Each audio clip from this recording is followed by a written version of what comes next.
Hello, Sir Carlo. Kumusta po? Red Vantage Raymond here. So, ito sir, unboxing tayo sir and testing ng unit na order nyo.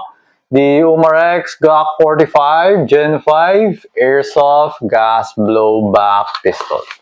Okay. So, yan sir.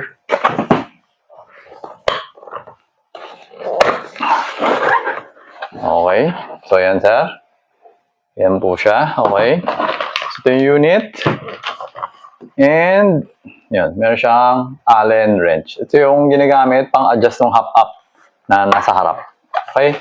Meron siya kasamang manual and safety precaution. Okay, so yun. So,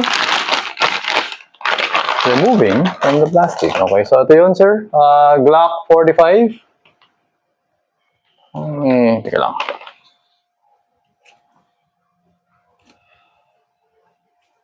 May sa mata ko. Okay. So yan, may mga oil pa, no? Galing sa factory. Okay, brand new talaga siya. So, logo. Okay. Tapos may nakasulat dito na officially licensed product of Glock. Okay, so removing the magazine. Pressing the mag release. Okay. So yan, Glock, no? Alright.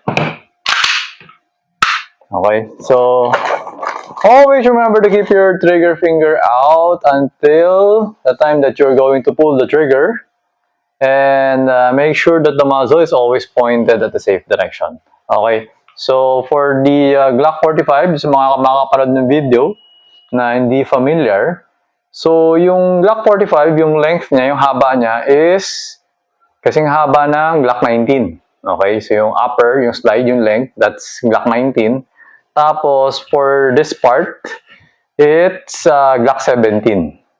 Yung length ng magazine. Kasi normally, ang Glock 19, mas maiksi. Pero, since mahaba siya, yun yung Glock 45. Okay, so, yun. Alright? So, ngayon, yung magazine, lalagyan natin ng BB. Okay. So, parang ano siya, parang Glock 19X. Parang, ganun. So, may, yung Glock 19X is, di ba, may same length sila ng Glock 19X. Tapos, 17 rounds yung magazine. Okay. So, yun. Isa pa. Okay, so nilagyan natin ng 9 na BB. Okay. Tapos, lalagyan natin ng gas. So, okay, dito yan. Yan. Okay. Right. So, ngayon, FPS, blowback, and accuracy test tayo ngayon. Okay. So, to. Okay. Teka lang. Okay naman, no? Okay. Medyo nanibago lang ako. Okay. So, ngayon, yung. So, yung Allen wrench kanina, dito siya, oh. Ito siya nilalagay. So, pag mag-a-adjust ka ng hop-up, hindi mo na siya kakalasin, yung slide. Kasi pag WE, di ba kinakalas yung slide? Tapos, kapag yung GHK na Umarex, actually, yung version 2, kailangan kalasin din. Pero yung version 1, hindi mo kakalasin. Kasi, yung adjustment niya nandito sa gilid. So, parang ikakasa mo siya, tapos ipapasok mo yung Allen wrench, ganun. But for this one, ito yung medyo pinakamabilis. Dito na sa harap, iniikot mo siya. So, ano ba siya? Clockwise. Nakalimutan ko na kung counterclockwise or clockwise. Yung increase ng hop, no? Nasa manual. So, check ko na lang sa manual kung ano. Pero parang ano yata eh, clockwise yata eh. Pag clockwise, increase the hop. Yun yata. Okay? So, to, firing. 342. Medyo malakas din yung tunog niya. 334.1. 332.3.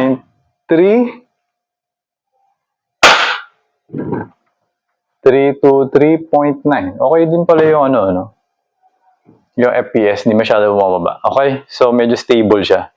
Alright? So, ngayon naman, sa accuracy test na tayo. Okay? So, yung target box natin actually bago na. So, kanina ko lang, bagong palit na siya. So, ngayon, nilagyan ko lang siya ng 6 na 2 inches na bilog pa lang. Okay. So, send ko na lang picture later. Alright? So, ang gagamitin natin bilog is the one on the right. Yung pinaka-right. Okay. So, ayan. So, firing.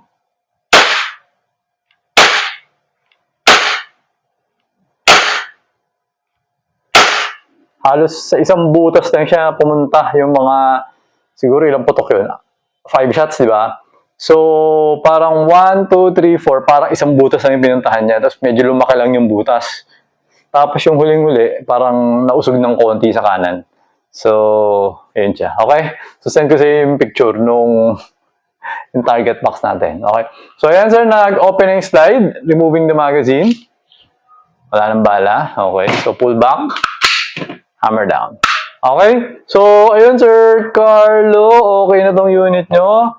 So, ipapako na siya kasama ng order nyo na BB para madala ko na siya sa courier tomorrow. Okay? Para ma-deliver na siya sa inyo. Alright? So, ayun Sir. Tama ba? Okay, tama. So, ayun Sir. Thank you for your order. Until next transaction po, always remember to stay safe, stay great, be good, and be thankful always. God bless po, sir. Bye-bye.